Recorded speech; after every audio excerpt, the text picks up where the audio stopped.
Recognizing your true self is subtle. It's just like when reading a book, the paper is seen with your eyes, yet all the focus of attention is on the words. And when someone points, look at the paper, and your shift of attention just goes to the paper, then the paper is noticed and recognized.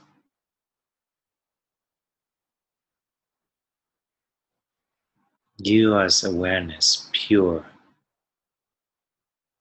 when the attention is drawn to awareness, not to an object, not to a thought, then awareness recognizes itself by itself, as itself.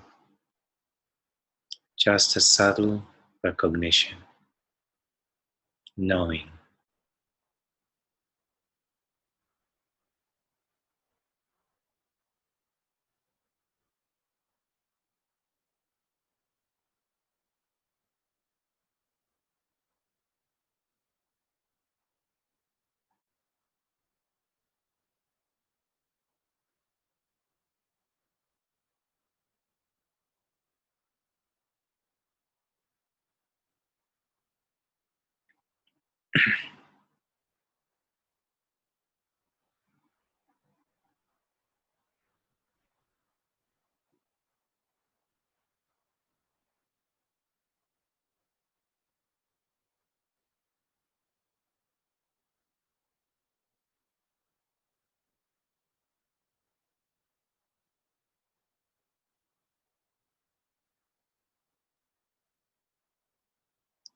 Thoughts appear and disappear, yet they don't affect the one who sees the thoughts.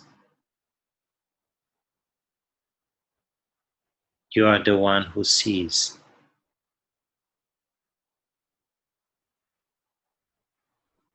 When there is a thought, you see. When there is absence of thought, you see. You're the ultimate seer.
As the attention rests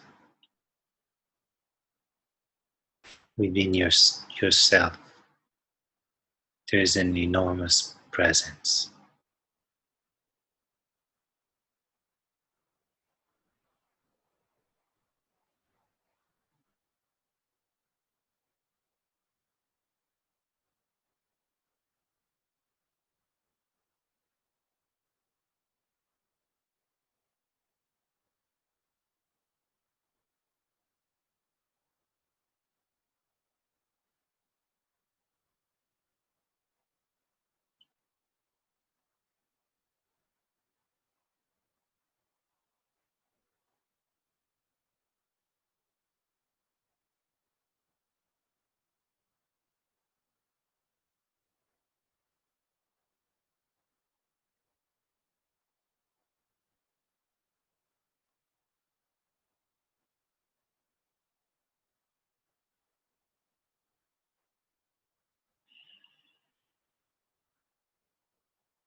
Allow the presence of awareness to take over what appears to be an individual you.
True power lies within yourself, the beingness of who you are.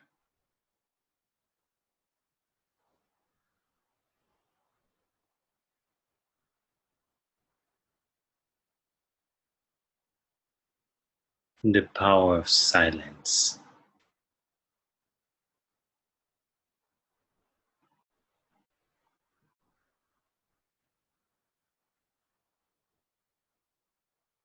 Listen to the silence.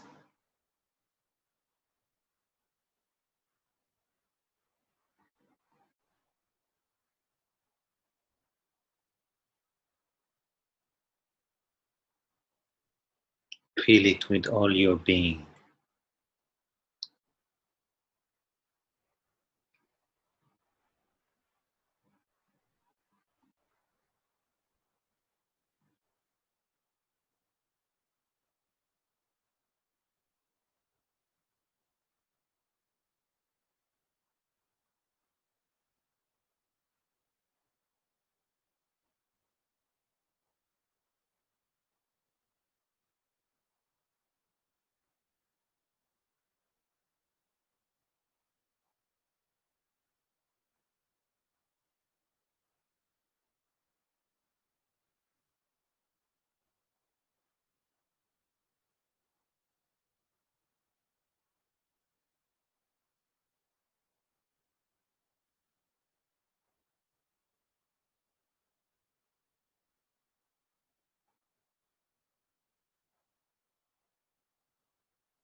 Rest the attention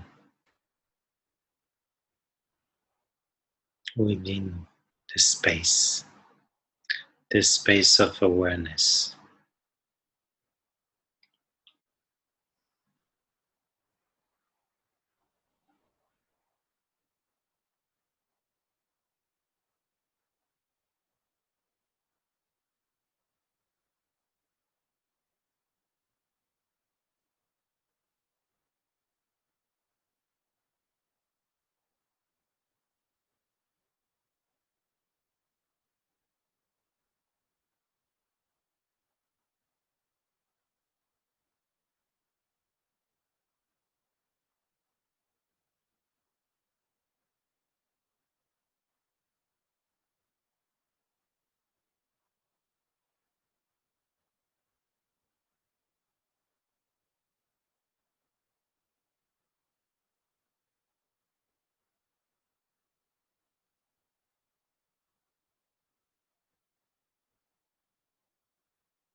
Who you are is the ultimate witness.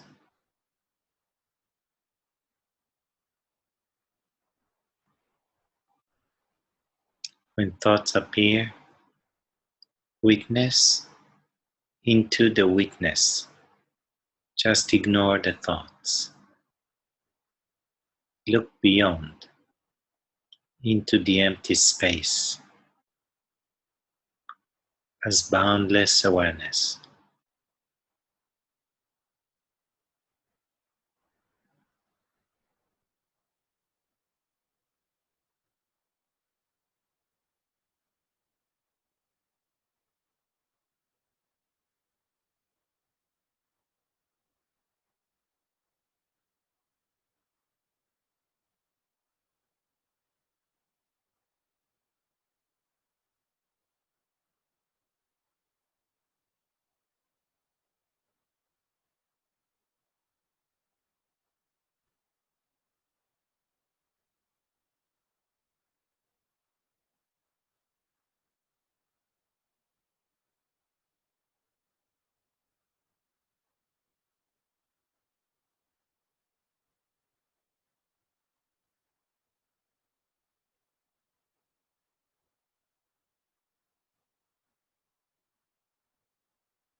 We can stop for a moment.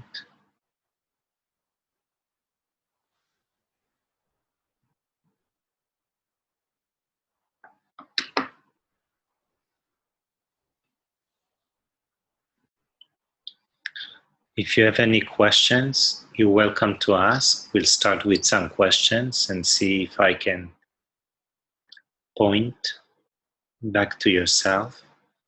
And then I'll read some more paragraphs of some sages. So Ezra, hi Ezra, I cognize space with the mind. Can you explain what the words resting in the space of awareness means?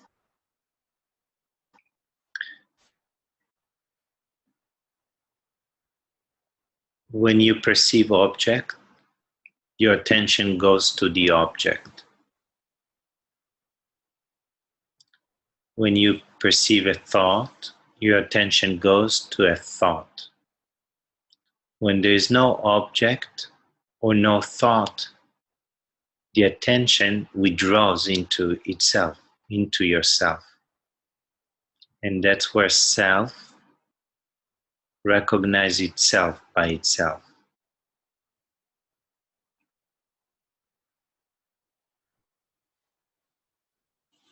So instead of attention goes towards objects, instead of attention going towards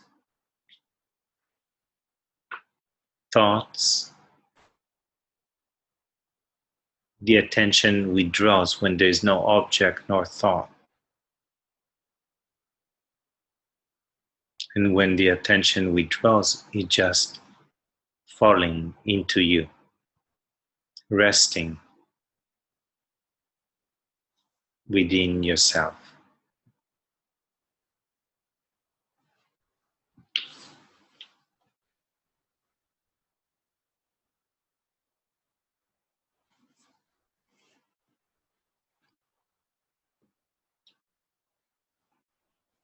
And then there's the recognition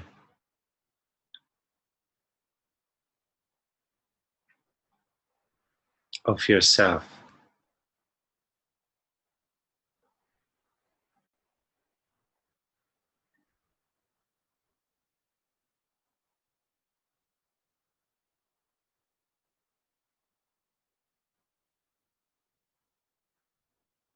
That's why when there is no thought and no object of perception, the attention just merges, withdraws into you. The real you, the all-knowing you.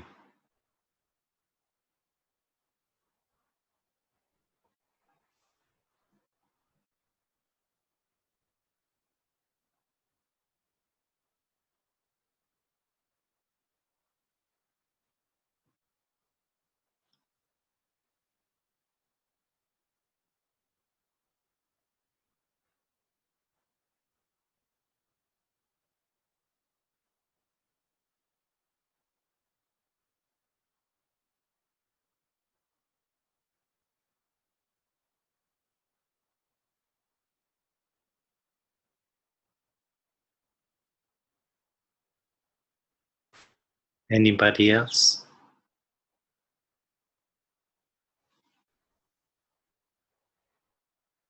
And June? And June. Hi. Can you meditate with open eyes? Meditation is the natural state of being. It has nothing to do with eyes open or closed. When the eyes are open, if the attention goes towards objects, then the attention doesn't rest. It is fixated on the object. Just like when the eyes perceive an object, the light goes towards the object and the light bounces back from the object to the physical eye. And therefore the object can be perceived, something like that. So if the attention goes outward, it doesn't rest or withdrawn into you. Now, if the eyes are closed and the attention goes to thought or listening to the voice in your head, then the same. The attention goes towards an object, although it's thoughts. It can be objective thoughts, memories of the past, imagination about the future. Still, it's objects, although in the subtle form. And when you are paying attention to who is looking, noticing that you're looking or you're the ultimate listener and not the thoughts or the objects, and the attention is fixed on that, which is yourself, then eyes open or closed makes no difference. A lot of times when people close their eyes, because it resembles dreaming state, so people think they meditate, yet they meditate as an individual being. They meditate as the one who's dreaming. They just dream with the eyes closed. So closing the eyes or opening eyes open makes no difference. What's essential is the state of being, recognizing the beingness as your true self, recognizing that there might be an apparent individual, yet the apparent individual is just a boundary superimposed on the boundless being which is you.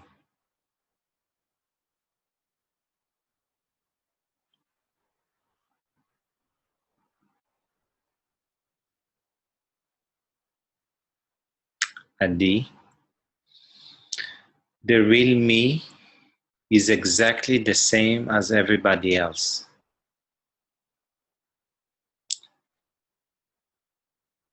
The real you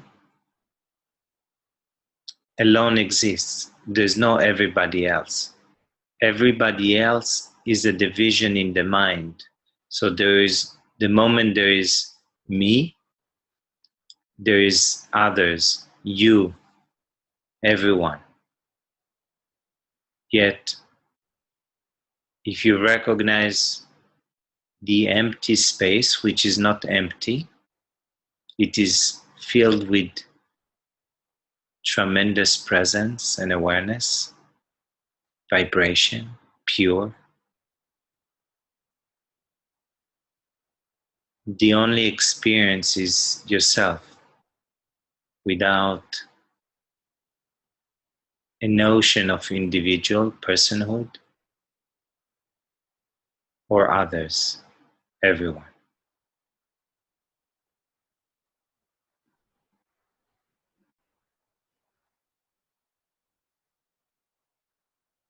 Just glimpse it for a moment and recognize that you lose everyone without knowing you lost everyone, because there is an experience of fullness, fullness of yourself. That means in that moment you lost nothing. You actually realized everything.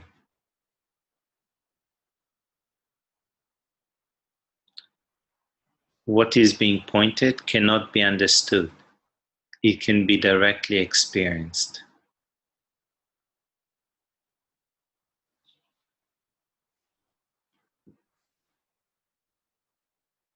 Being cannot be conceptualized. It can be known directly by your true self.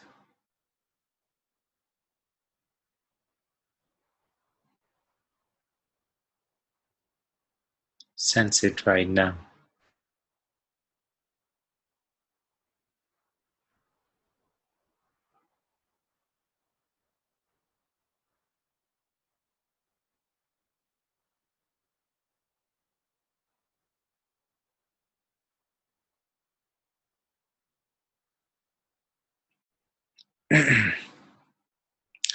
Something that happens is that the more the mind sinks within yourself, the more speechless you become.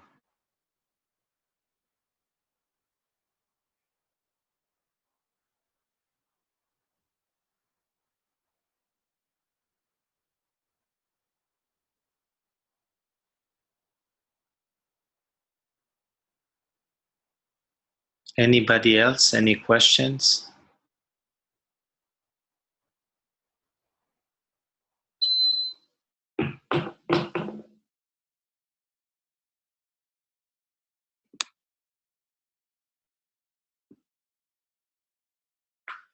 Okay.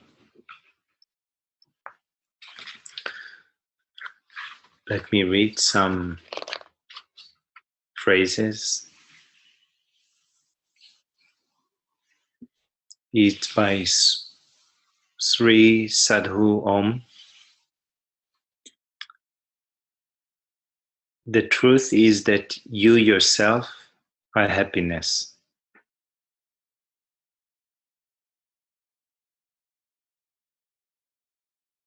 Happiness is your true nature.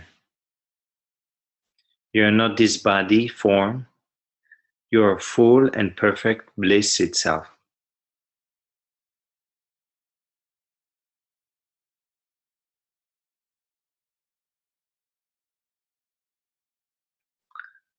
Where there is happiness, there is love.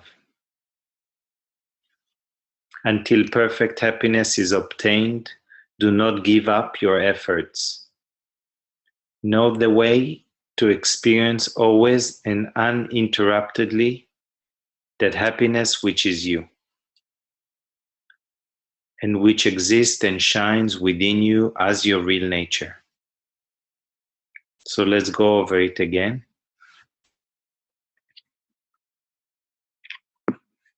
Until perfect happiness is obtained, do not give up your efforts.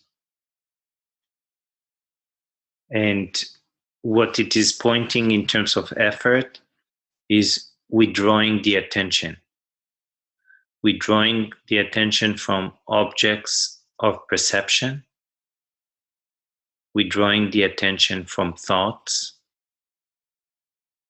so the attention can be merged within you, within the boundless space of awareness.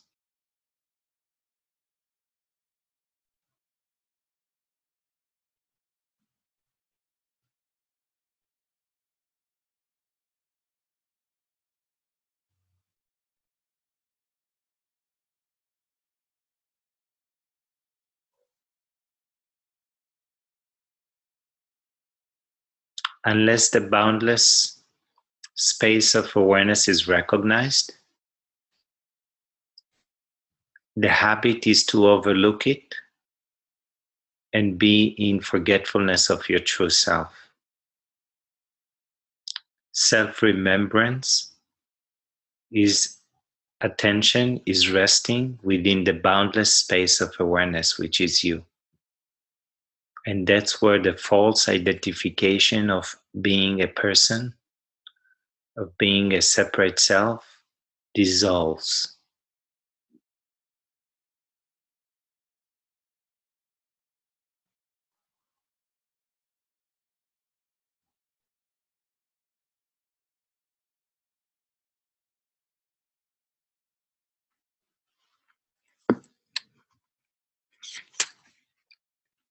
Until perfect happiness is obtained, do not give up your efforts.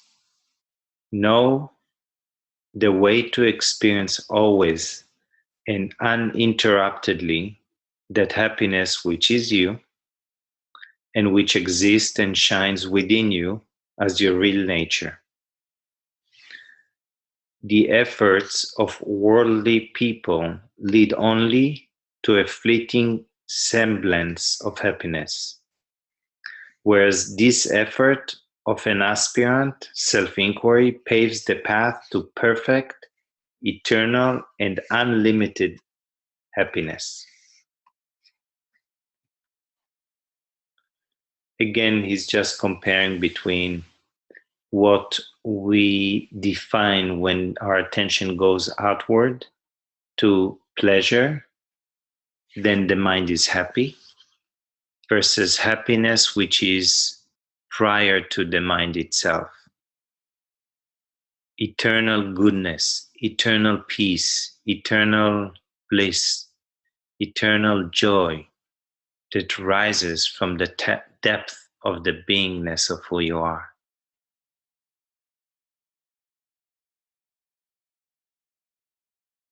So in the beginning, when there is the recognition, it's glimpses, and it might not have an experience of depth because the attention is directed automatically outward towards either thoughts or objects.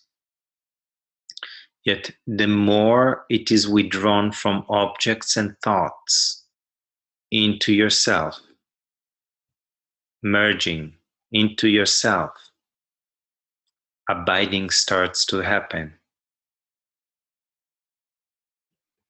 And as abiding starts to happen,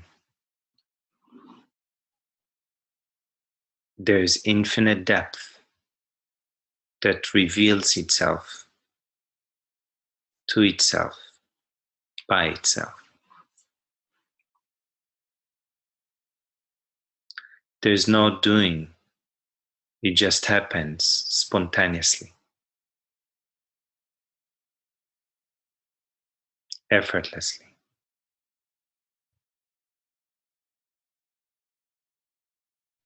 Yet the attention has to be rested, fixed within the self.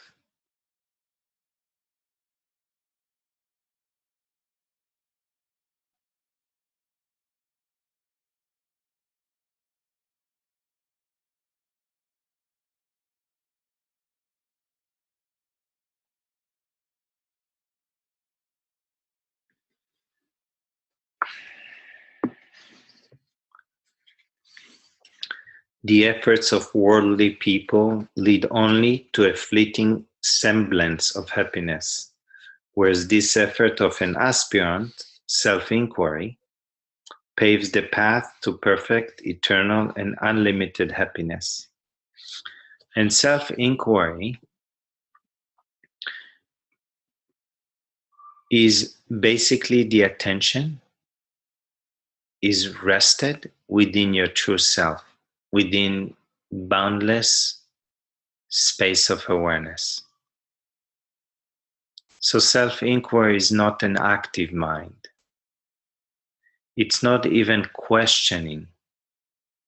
It's the attention withdrawn from thoughts and objects and being fixed, magnetized into itself.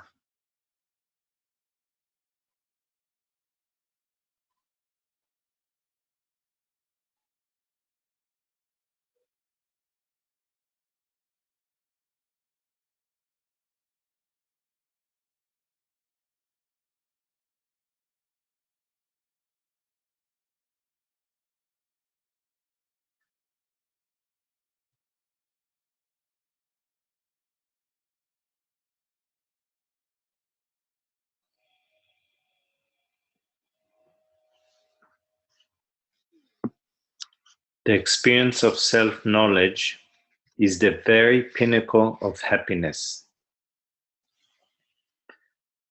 The experience of self-knowledge is the very pinnacle of happiness. Here he is pointing the experience of self-knowledge is not of the mind, is the direct experience of your true self, which is self-knowledge, knowing the self as yourself, not as an individual, not as a person or personality, just as boundless space of awareness.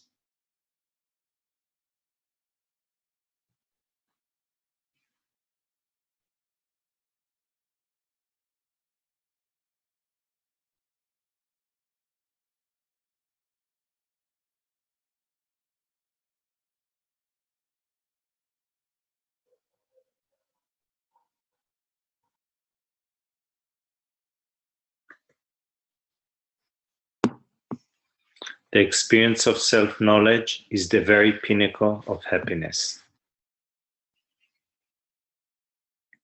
Why has it been said that one ought to make effort repeatedly to be in that state, our existence consciousness, and ought to abide in it with more and more love? Because until all tendencies which drive one out of it are completely exhausted, this state will seem to come and go. Hence, the need for continued effort and love to abide in the self. This is very beautiful and no nonsense theories. It's actually a sage who's pointing what does it mean true liberation? What does it mean really abidance? Not just a glimpse and recognizing who you truly are, Recognizing who you truly are is a very important experience, yet it has to be repeatedly experienced until it becomes continuous, permanent. Let's hear it again, what he says. So he posed a question: why has it been said that one ought to make effort repeatedly to be in that state of our existence consciousness, which is boundless space of awareness, which is timeless being?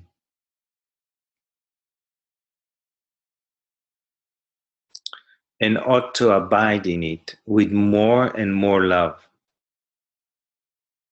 And now he gives the answer.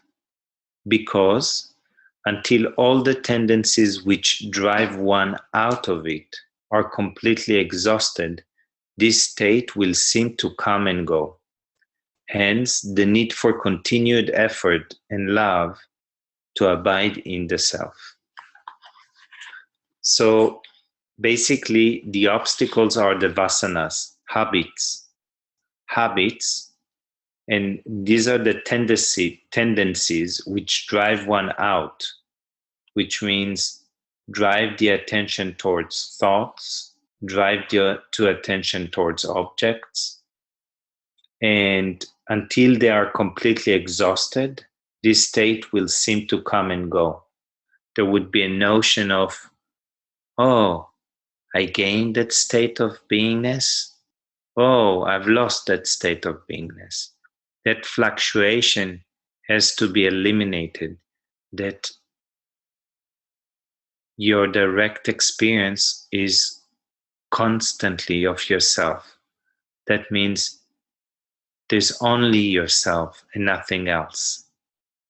Just like the experience one have of identifying themselves with a male or a female, you don't have to remind yourself, oh, I'm a woman, oh, I'm a man. You just know that you are. You have to be firm and established in the knowingness of who you are as boundless space of awareness in the same way until you lost completely the false notion that you are a man or a woman or an individual or a person, that the only experience one has is being the boundless space of awareness, which is you.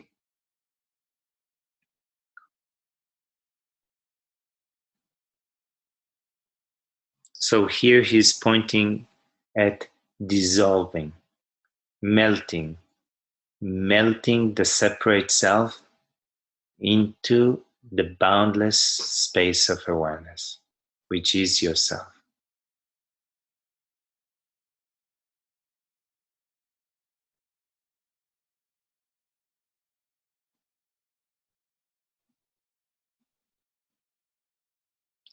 When you lose the sense of separate self, the boundless space of awareness remains.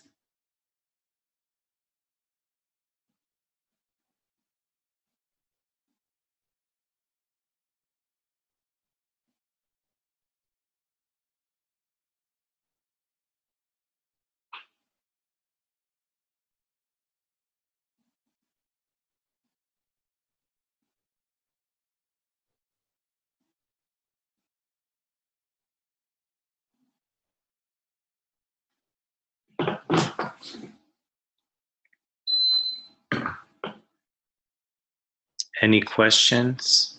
Oh, I see there's. What about depression or addictive patterns or unresolved old trauma? Is the healing just in the awareness? Don't we have to do work on these things to heal?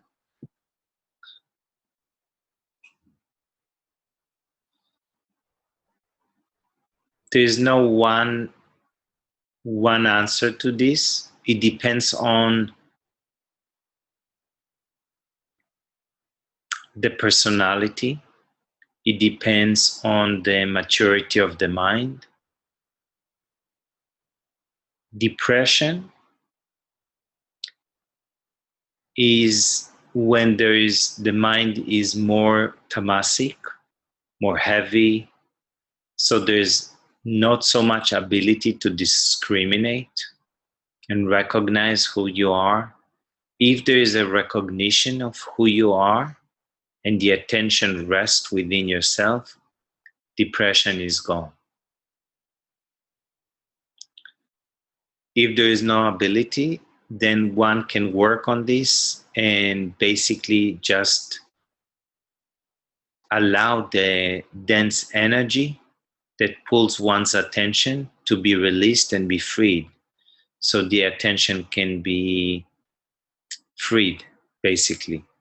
Because depression, that means it's always heavy, emotional, negative thinking. It grabs the attention, means the attention is directed towards it. The heaviness, the sleepiness, the feeling bad, the negative thinking. So the attention is trapped, apparently, within it. Although, in truth, that which knows it all, that which sees it all, is you. Yet, as long as you identify that you're the one who is depressed, that you're the one who has the addiction, that you're the one who needs the healing, that's the false identification as that you are a separate self, when in truth, it is all seen by you, yet it is overlooked. So, the example that comes in my mind is, let's say two people have to reach a particular destination. Let's say they have to reach the ocean. Each one would choose a different route that more resonates for them. Yet the final destination would be the ocean.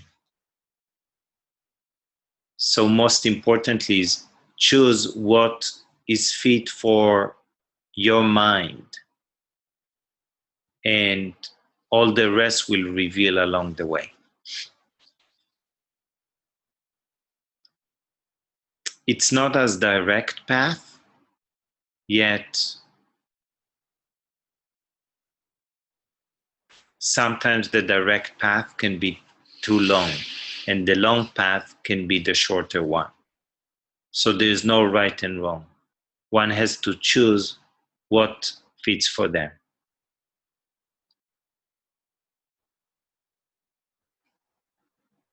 And regarding healing, true healing happens when you realize that there was nothing to heal because you were never been affected by anything.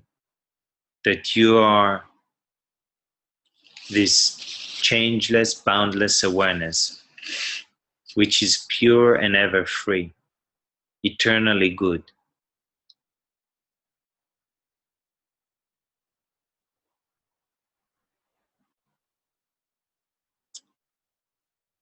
Next question.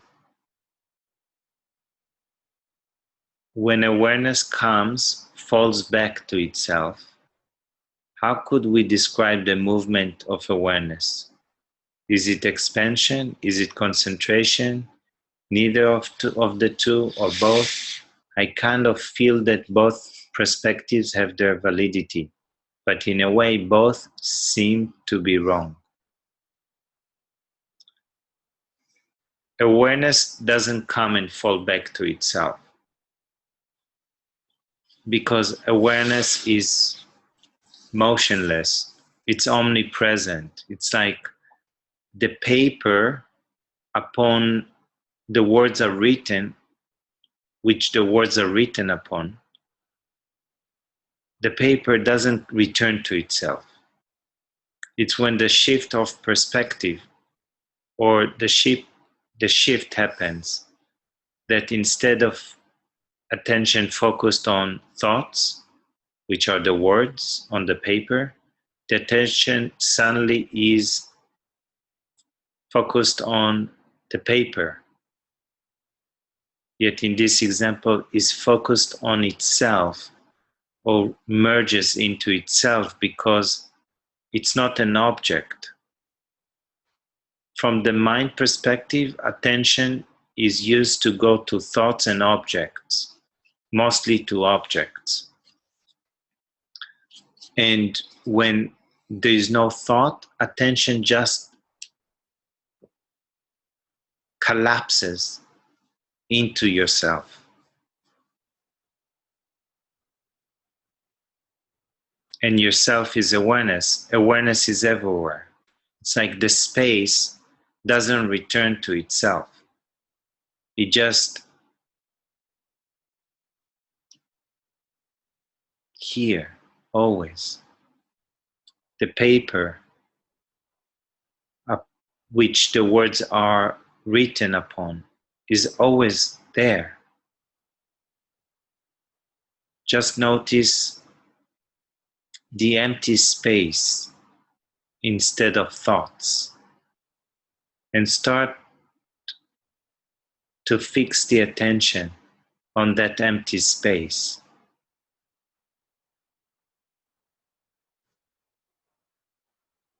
And then don't look for a particular experience because that's the mind looking for a particular experience.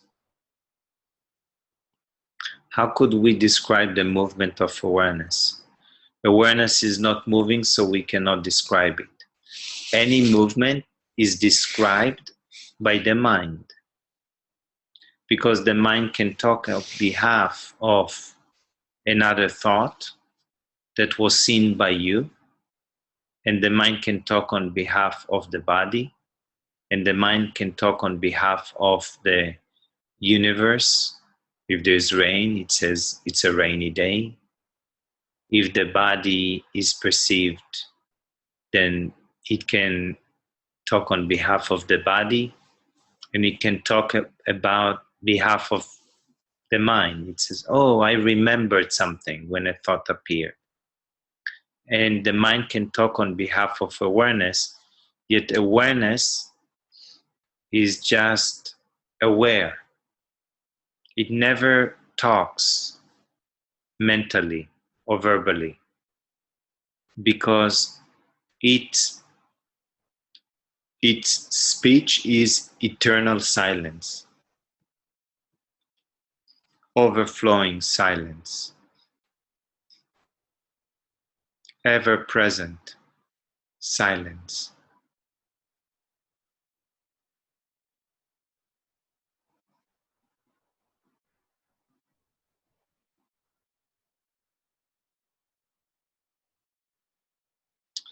Use this time, this satsang, to recognize it.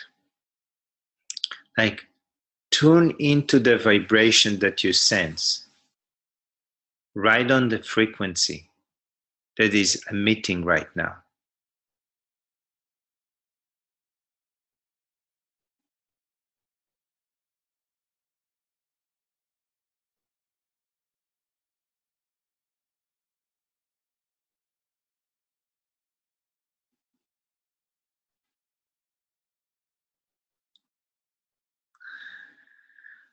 Attention is constantly drawn to ongoing physical pain and illness, then the mind's fearful reactivity to this situation.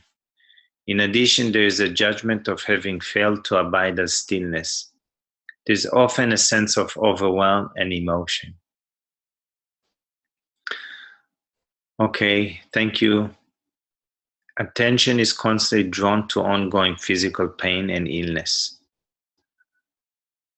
So, to overcome this is just to start questioning from where am I looking at the attention drawn to ongoing physical pain and illness? From where am I looking at the mind? From where am I looking at the thoughts?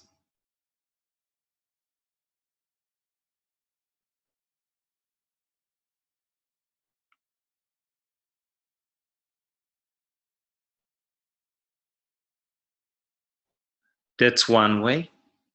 Another, if there is pain in the physical, although pain is always a thought, yet it is at one with the form, so it's challenging to see unless the attention is withdrawn. I invite everyone to notice the bodily sensation right now, and notice when the mind labels it. And when there is no label, awareness and the sensation of the body are one. Then the one who is looking at the sensation, the one which knows the sensation, is aware, is you. Just stay with that for a moment.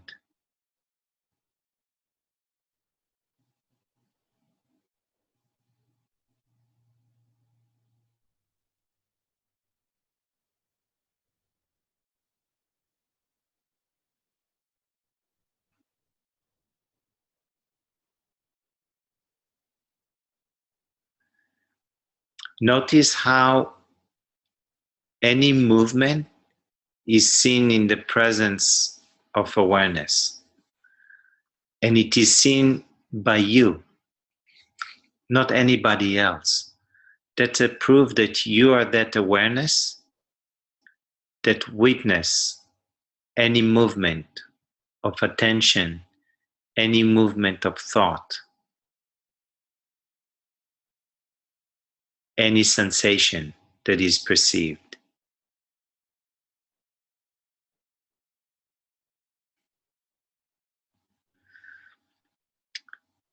Then the mind's fearful reactivity to this situation. Watch the fear. Notice how it generates bodily sensation. Look at it and keep watching without interfering. Keep watching without any preferences. Because the moment you resist it, you feed more energy into it. Who you are is always watchful without any preferences. Who you are is always watching without any attraction or aversion.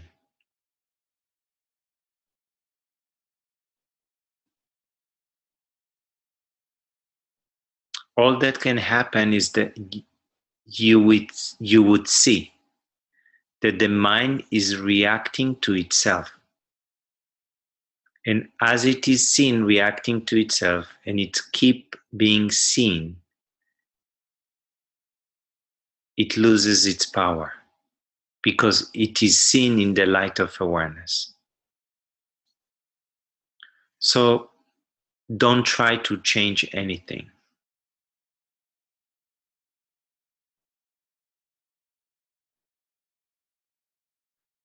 I'm aware it can be challenging because as the body is ill, the mind gets weaker, except you're in the background, which sees the mind itself.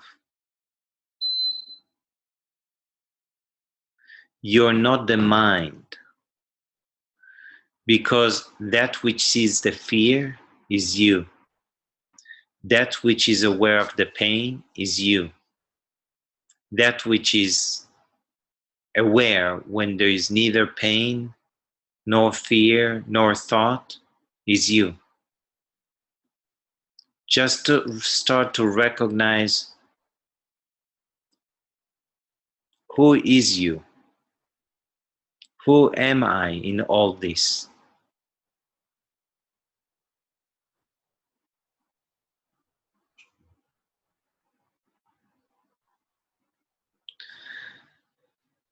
And then, in addition, there's a judgment of having failed to abide as stillness.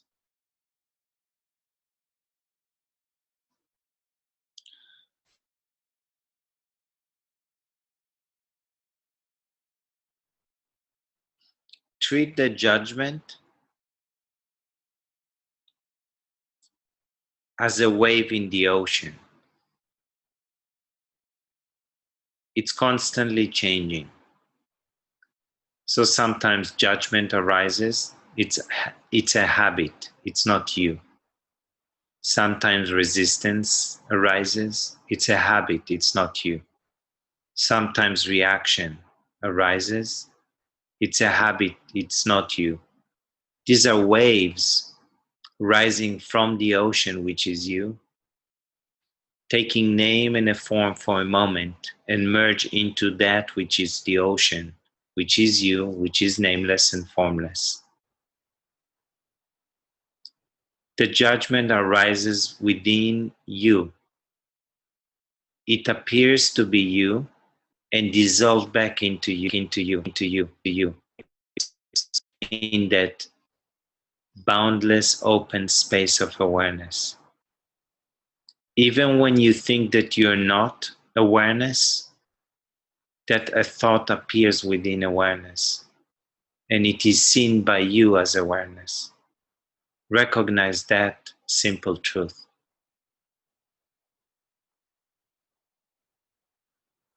Don't try anything. Just be alert.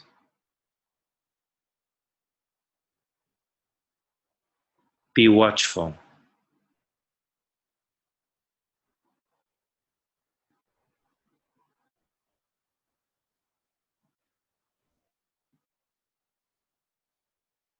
I hope that was helpful.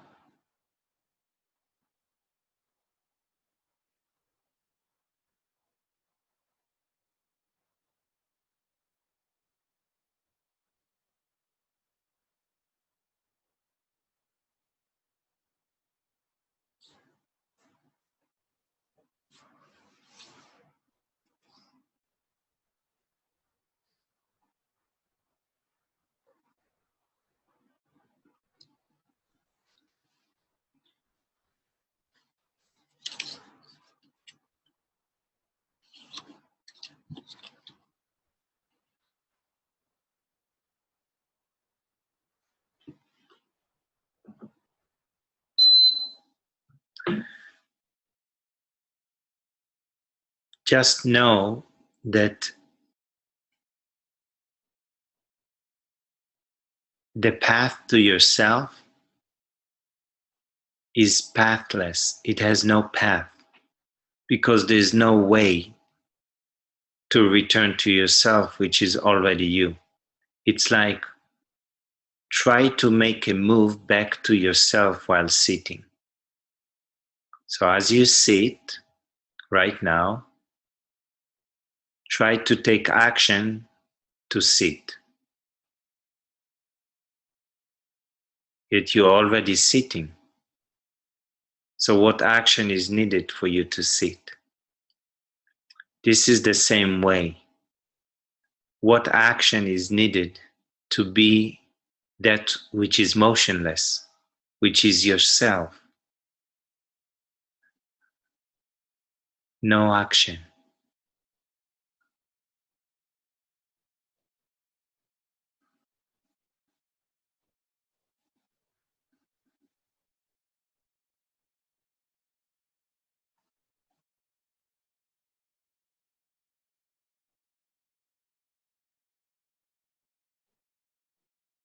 And because you are that motionless, you're that changeless awareness, all the change that happens in the mind, thoughts, feelings, sensations, objects that are perceived, are in motion, appearing and disappearing, coming and going. And they are all seen by you. This is why the wise for thousands of years pointed, we draw the attention from the objects of the world. We draw the attention from the mind, because you're not even the mind. And rest within your true self as boundless space of awareness.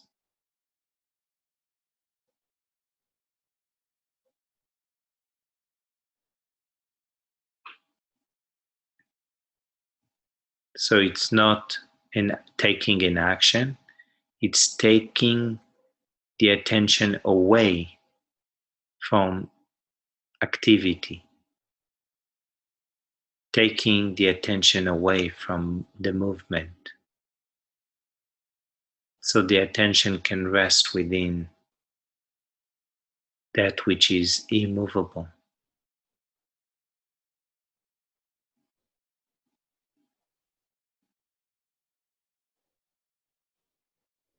And because this is your true self, you know yourself as such, as this immovable stillness, absolute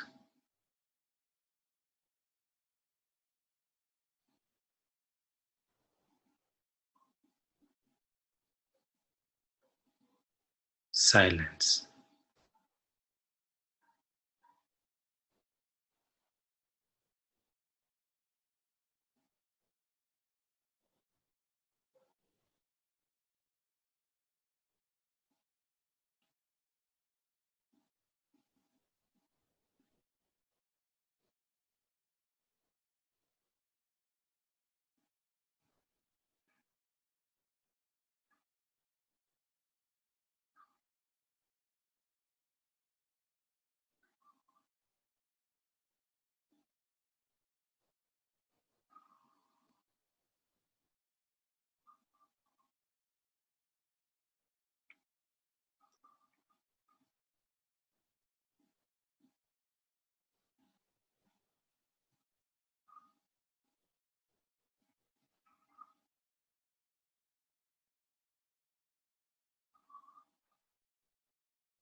Sri Nasirgadatta Maharaj.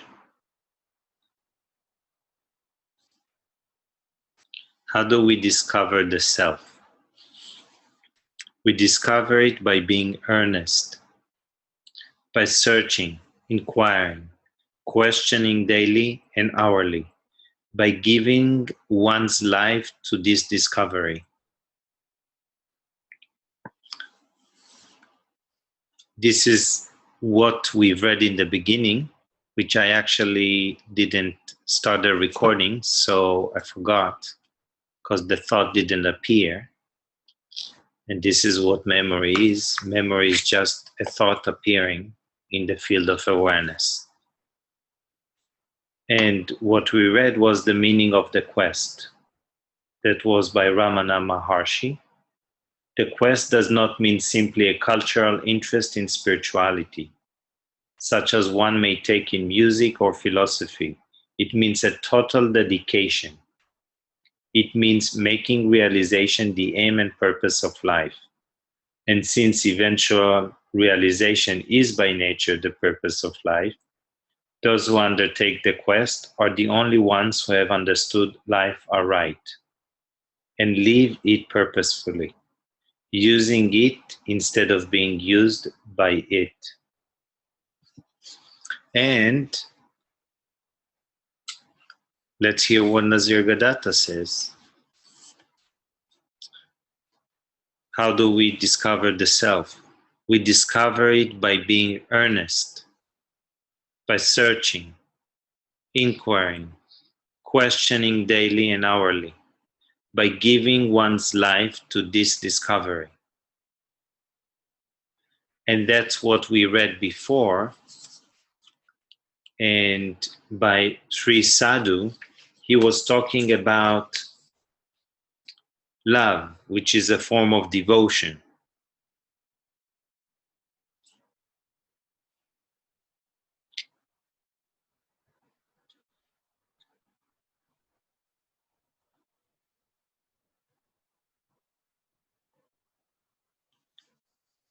He was pointing where there is happiness, there is love. And he started, the truth is that you yourself are happiness. Happiness is your true nature.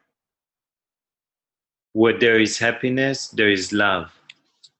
Because joy rises like a well within your true self when the attention is rested within yourself. Joy, love,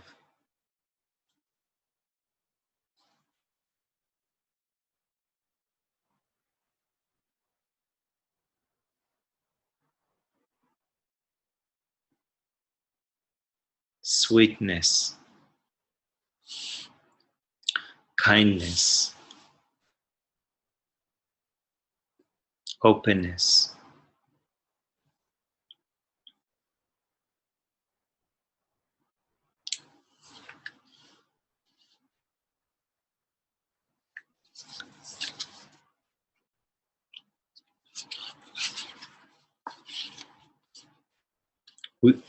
How do we discover ourself or the self? We discover it by being earnest, by searching, inquiring, questioning daily and hourly, by giving one's life to this discovery, devoting the attention to the boundless space of awareness, which is your true self. To know the self as the only reality and all else as temporal and transient is freedom, peace, and joy.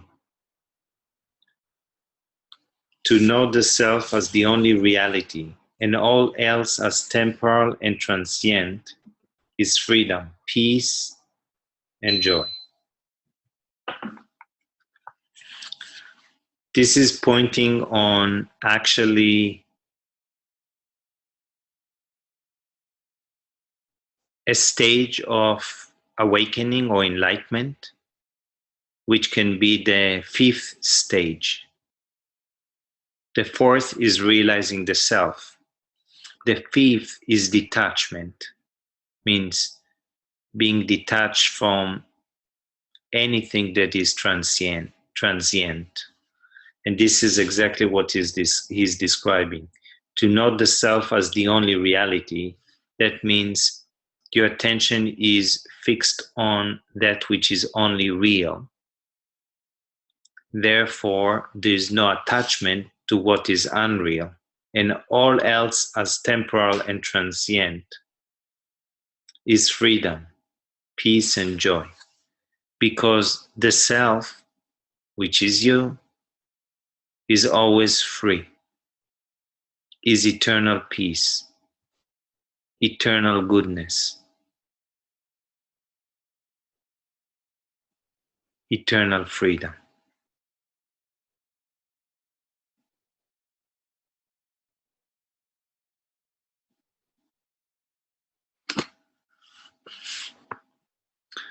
What helps to know yourself is right. What prevents is wrong. To He's pointing here. What helps to know yourself is right. So anything that helps one to wake up to who he is, to realize who you truly are, is right. He's discriminating here. What prevents you from realizing who you truly are, is wrong. To know one's real self is bliss. To forget is sorrow. So he's pointing, when you forget who you are, when you are in ignorance, self-forgetfulness, that's sorrow. When there is self-remembrance, there is bliss, there is peace, there is unalloyed happiness.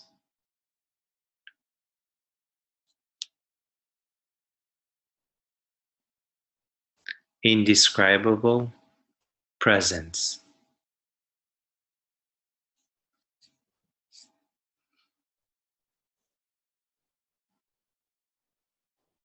Which is available to you because it is yourself.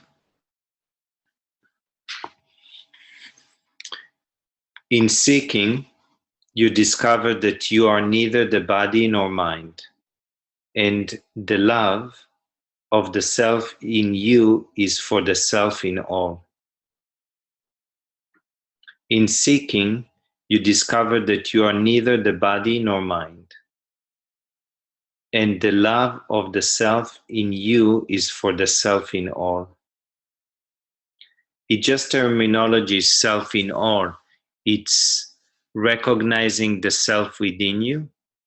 And when you stay with the recognition, this recognition, then all is self, because the experience is that the self alone is as it is.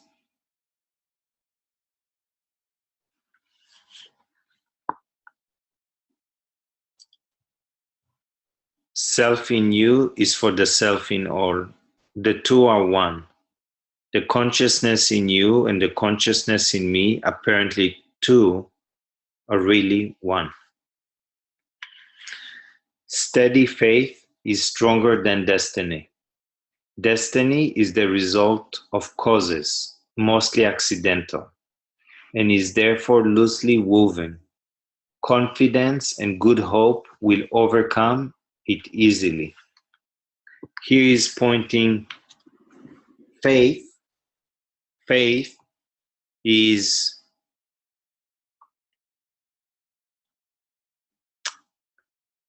conviction, is confidence, is the knowingness, is the determination of rediscovering yourself.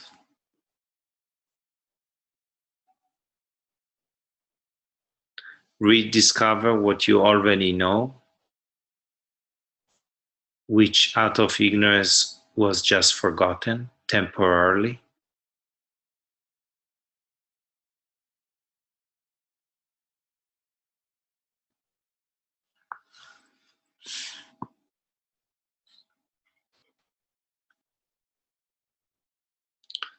Steady faith is stronger than destiny. Here he's talking destiny means karma, actions of the past that are affecting one right now. The earnestness, the determination, the conviction would overcome it. Withdrawing the attention from the story, withdrawing the attention from thoughts,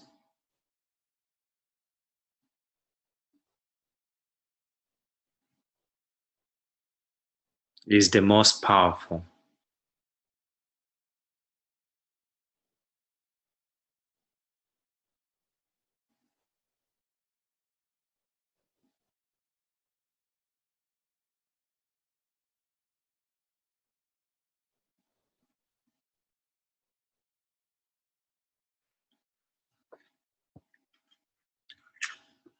Destiny is the result of causes mostly accidental and is therefore loosely woven, like a net. Like a net, a fishing net, yet a net has many holes. So look through the holes into the empty space.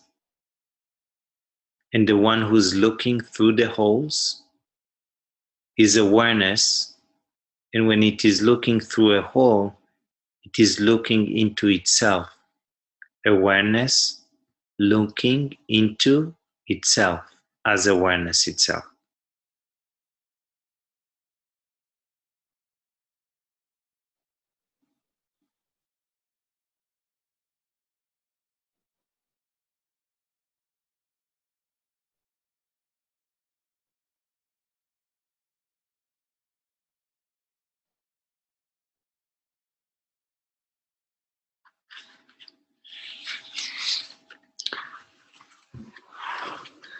Action is a proof of earnestness. Do what you are told diligently and faithfully, and all obstacles will dissolve. Be fully aware of your own being, and you will be in bliss consciously. Your love itself. You must be eager to see. You need both clarity and earnestness for self-knowledge.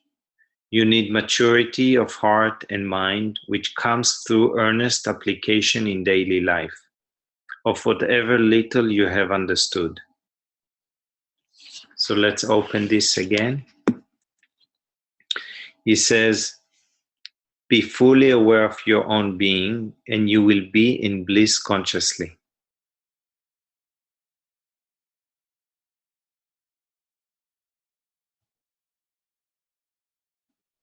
If one is not aware fully of his being,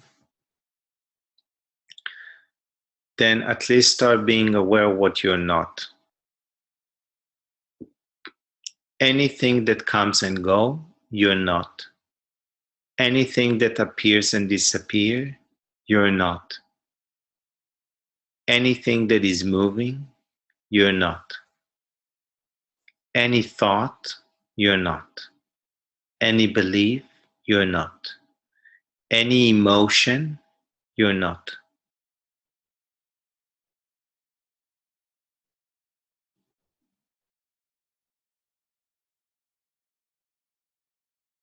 Any desire, you're not.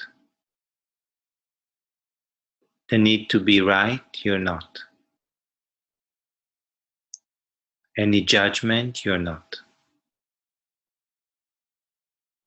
Any criticism, you're not.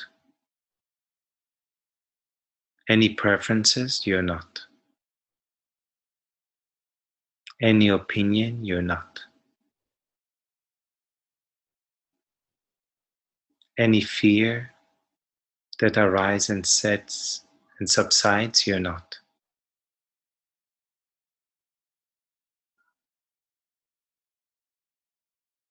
That which knows it all, you are. The knowing is always here, it's always present.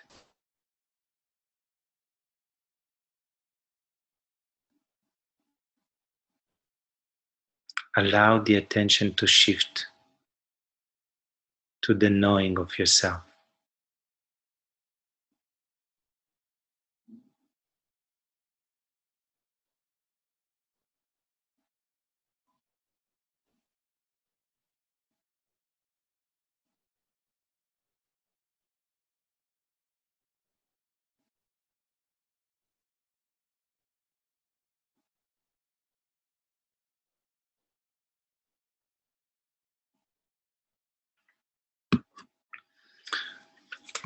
You are love itself. You must be eager to see. You need both clarity and earnestness for self-knowledge. Self-knowledge is who you truly are. You need maturity of heart and mind, which comes through earnest application in daily life of whatever little you have understood. It means one has to apply what is being heard, One has to put it into use.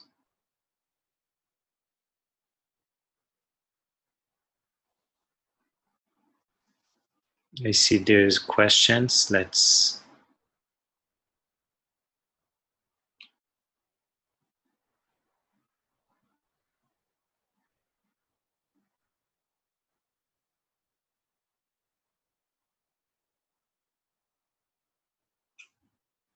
The closer I look at the bodily sensation, the more I just find only myself, and not that I'm not it's AMD, know that I am not the body. I'm not sure if you can Yariv, mention the last sentence. The closer I look at the bodily sensations, the more I just find only myself, and then the rest is not clear. And not that I am not the body. Okay, the mind is trying to understand that you're not the body. Awareness is formless, so it doesn't need this understanding. Keep fixing the attention on that which is aware. Allow the attention to rest in that awareness, and from there will grow the understanding of knowing that you are bodiless, that you are boundless awareness, not from the mental understanding that you're not the body. I hope that's helpful. That means, again, I'll just reiterate, is just keep fixing the attention on that which is aware. And don't use only the body as an entrance point. Also, when your eyes are open, look into the empty space instead of objects. So the eyes are open and you're looking, and it appears like you're looking out, yet you're looking into a boundless space of awareness. That's when the attention just merges within you. This is why in the Zen practices they are looking at a white wall. Then you don't see anything after some time. Except you don't need to look at the white wall, just withdraw the attention and look into the empty space.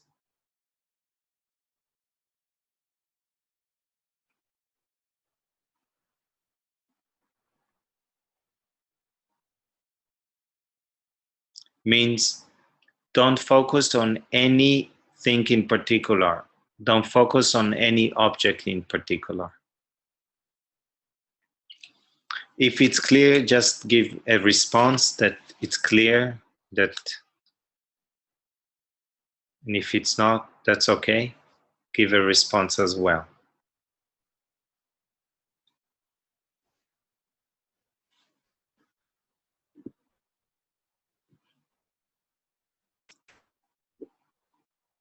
Denise, his question is this why Jesus said, love your neighbor as yourself?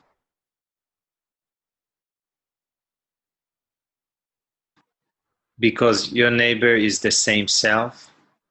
When we look at anything in this world, we are looking at a oneness appearing as a separate things experiencing itself.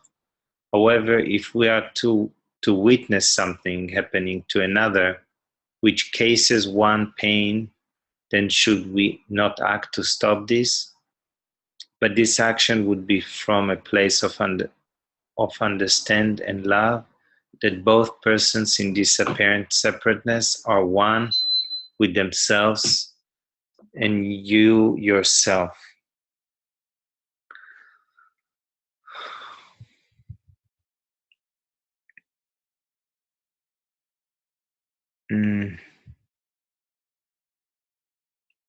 It's too complicated.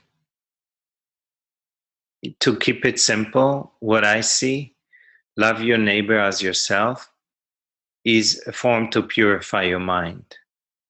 Means what you don't want that someone else will do to you, don't do to another. So it purifies your mind and you follow code of conducts. So if you give, you wouldn't want to cheat yourself, so you wouldn't cheat your neighbor. You wouldn't want to um, be judged, so you don't judge your neighbor. You wouldn't want to, uh, you want to act in the most kind, you want to receive kindness and love from another, then you give that kindness and love to your neighbor. That purifies your mind. Yet it's still on you and your neighbor when who you truly are is witnessing the idea of you and the idea of your neighbor. Because you as a separate self is just an idea, a conceptual image. And your neighbor is another conceptual image that is appearing within the field of awareness. In the field of awareness, again, there is no you or neighbor. Yet, love your neighbor as yourself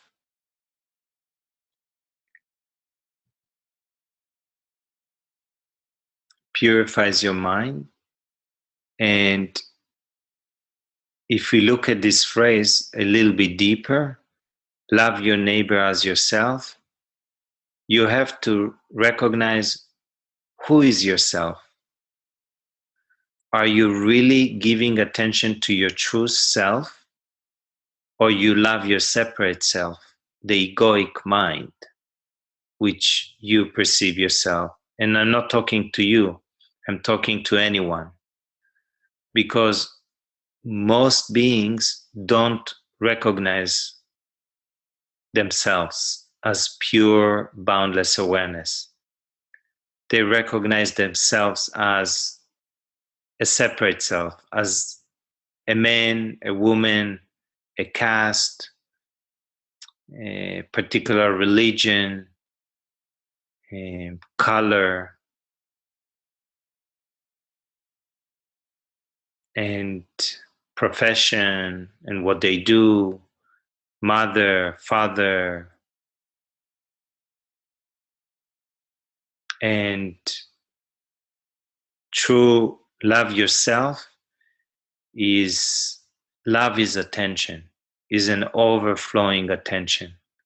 So when the overflowing attention is on your boundless awareness, which is yourself, that's love yourself.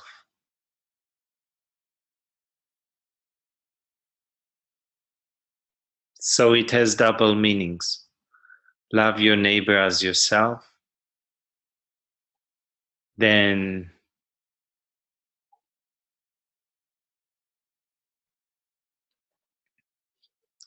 it depends who you refer to yourself.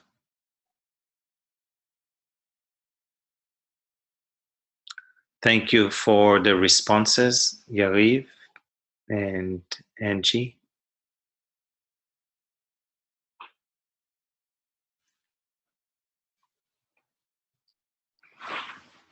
Any other questions before we're going to end for today?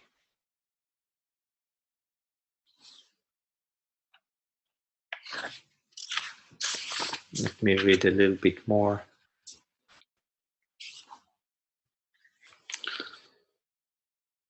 Don't look for quick results.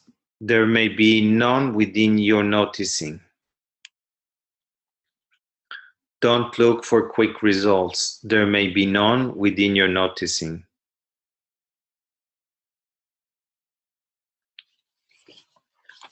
Because the habit of the mind, what drives it is gaining. So I want to gain something. I want to gain a relief. That's something too. I want to gain a particular experience.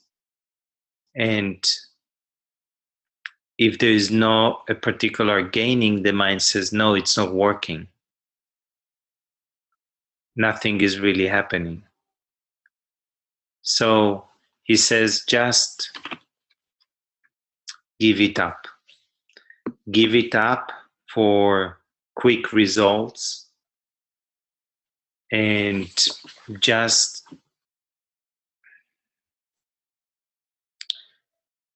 keep being alert. Keep discriminating. And that brings me to read something from Ramana around this. Don't look for quick results. He says, don't look for quick results. There may be none within your noticing.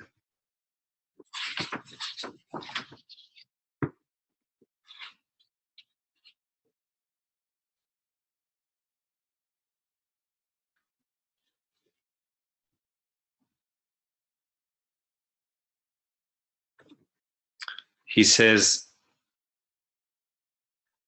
a battle royal, or royal battle. This means that inquiry is not merely a cold investigation, but a battle. Every path is, in every religion, the ego or apparent ego has to be destroyed. This is the one essential common to all of them. The only difference is how to do it. There are paths which set you attacking vices individually, lust, arrogance, and so on, and cultivating the opposing virtues. But self-inquiry is more direct. Such methods are like lopping the branches of a tree. So as long as the roots and trunk remain, fresh ones will grow. Self-inquiry aims at uprooting the tree itself. If the ego is deprived of one outlet, say if it is forced to celibacy, others will develop, say gluttony or vanity.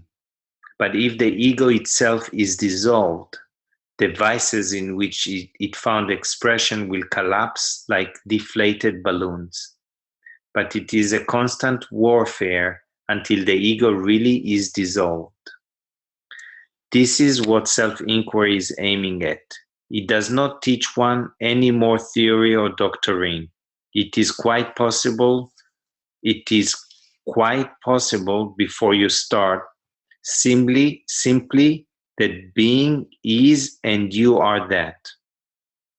What it does after a certain amount of practice is to bring increasingly frequent and lengthy experience of pure timeless being, which is also pure awareness and unruffled happiness. This is not mental, and yet the mind is aware of it. It is not physical, and yet it is felt physically as a vibration or a waveless calm. Once awakened, it begins to appear spontaneously even when you are not meditating, or to subside as an undercurrent to whatever you're doing, to the routine life, while you're talking, even while thinking. So here again, he's pointing there's a battle and that there are different practices. And this is why through the satsang, through the whole 2 hours, my main goal is that you recognize, each one of you truly, experientially have the recognition of the boundless awareness or boundless space of awareness, which is you. Because the more the attention would rest within you as yourself, the notion of a separate self dissolves. It uproots what apparently appears to be an individual entity, apparently appears to be an ego.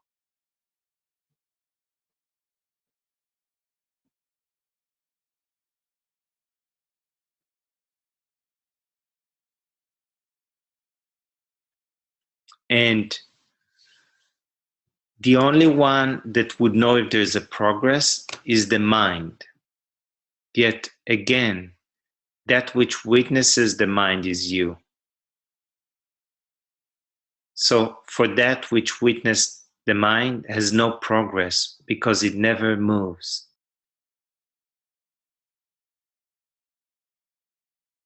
So it's just the mind or the false identity that I am a separate self dissolves into awareness, which is you.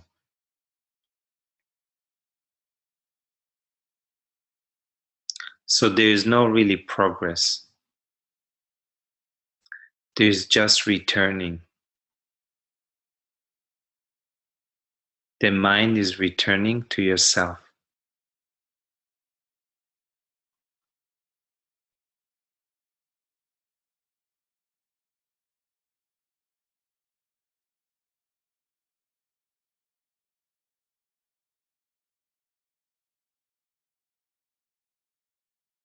And with this, we are complete for today.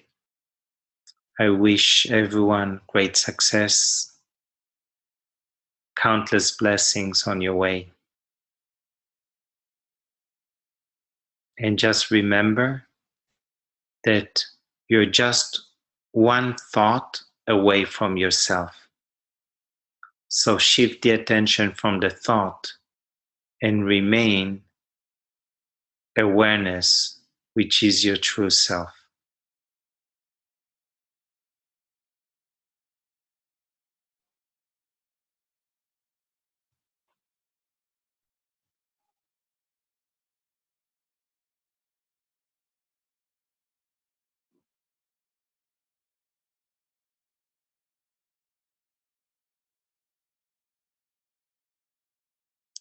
Wish you all the very best. Until next time.